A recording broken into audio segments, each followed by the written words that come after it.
A woman had 8 of these mini monsters lodged in her brain. Everyone gets headaches, so it's not crazy to think that you'd put off seeing the doctor when you get one or a few. That's what happened to Texas resident Yadira Rostro, who finally went to the hospital after experiencing headaches and blurred vision for months. After investigating, doctors discovered there were sacs of larvae from 8 tapeworm eggs growing in her brain. That's right, he had tapeworms in her brain. And they were making their presence felt. Sometimes my sight was impaired. I could not see properly, Yadira, 31, told USA Today. How in the hell?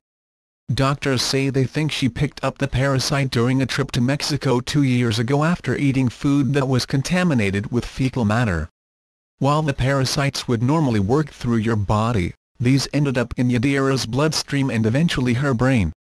As the tapeworms grew, they backed up fluid in Yadira's brain and caused the headaches, her doctor said. Here's a photo of what one of the tapeworm sacs removed from her brain looked like, but this is one of those completely crazy medical outliers, right? Oh. Garni Barkhdarian, M.D., a neurosurgeon at Providence St. John's Brain Tumor Center and Pituitary Disorders Program in Santa Monica, California, tells WOMENSHEALTHMAG.com that it's not that rare and he's actually seen several cases of it. His is something that we dealt with many times in my training, he says. We also taken care of 1 or 2 patients that have had something like this. Tapeworm in the brain even has a legitimate medical name, neurocysticercosis.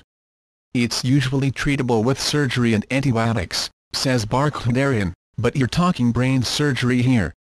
Before you completely freak out, know this: while neurocysticercosis can happen in the U.S., it occurs most often in rural areas of developing countries where hygiene practices are poor, according to the Centers for Disease Control and Prevention.